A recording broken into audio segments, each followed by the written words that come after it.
This is the diffuser,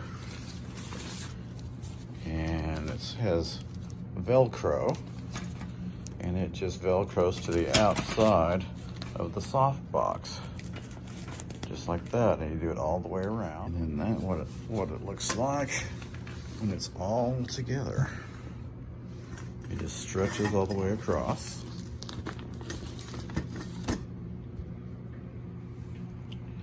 And that part attaches to the light. Once the light's plugged in, all you have to do to turn it on is there's a switch right there.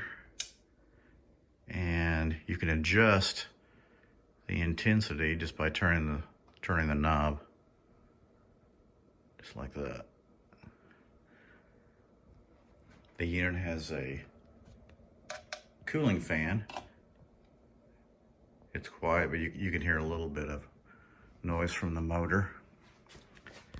That's the front with the diffusing cover on it.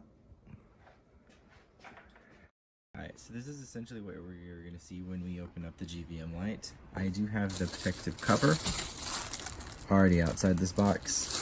I'm going to be putting it together piece by piece, and I'll show you clips of each one so you'll get to see the whole thing put together through the course of my video and then see it in action.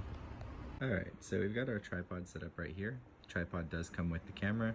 It sets up the same as any other tripod. If you have one, this one won't be any different. It is pretty sturdy though, so it is a nice tripod. Alright, so we got a couple of screws here. This one here tightens it to the tripod itself, so we're going to screw that one in first. Get it nice and tight onto the tripod. Now you'll see the camera, or the light is actually facing up. We're going to put this into position how we want it. And then we're going to turn this one right here to screw it and lock it into place. Alright, so now our light is locked into place on the tripod. So because of this being positional, you can put it to pretty much any angle on that axis. And that's pretty much the dropping onto the tripod. Now that we've got our camera in place on the tripod, we're going to line up the slots on the cover holder and rotate it until it locks. In another part of the video, I will show you how it actually locks into place a little bit better than that. It's really hard to film while you're doing that, but that locks it into place. Alright, so what we're doing is lining up that to the slot and then rotating the whole thing to the left, and it locks in place. You can see it's locked. To unlock it, you're going to push this and then rotate it back the other direction. And it comes right back out. So again, in, and then to the left, you'll hear it lock in place. Things in my directions for this light is that it has what appears to be a little plastic cover on this light instead of this part. This is actually kind of confusing to put together if you've never put one together before, and I had not. And since it's not in the directions, I just kind of had to work it out on my own.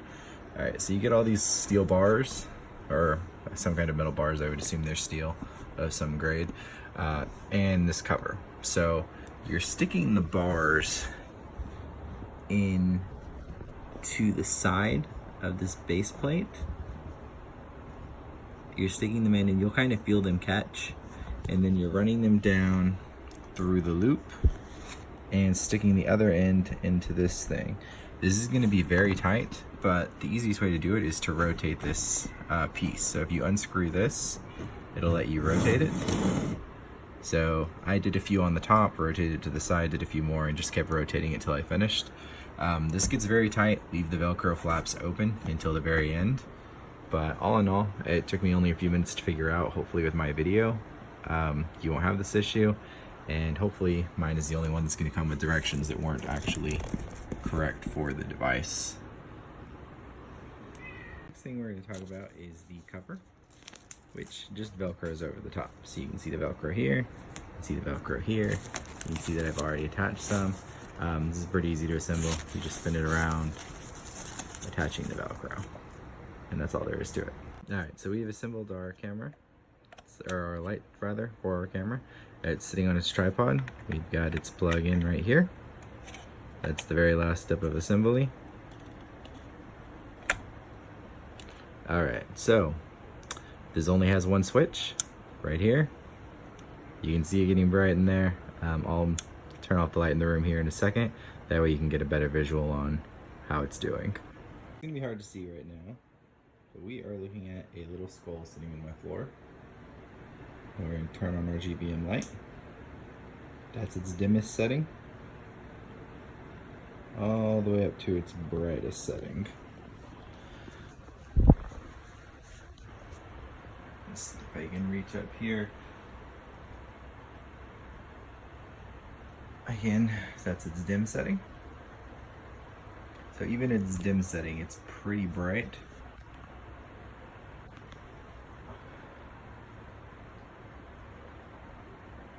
Off again, its dim setting.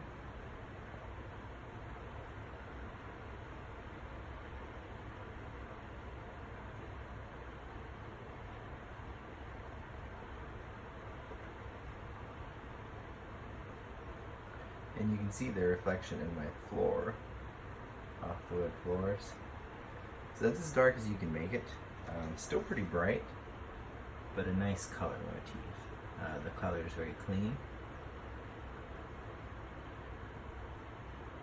As it gets brighter, it's a little too shiny to me.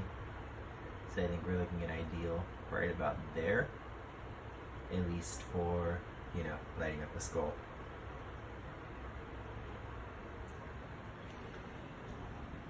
And again, that's being controlled right here on the back of the camera. With the plus and minus. And you can see how much light this thing is giving off in every direction by how well this knob comes into view when I'm turning it up and down. So when it's on its low setting, so this is still on its low setting, you can't even see the knob. But as I turn it up, it gets so bright that it looks like it's under a light. So this is a really bright light.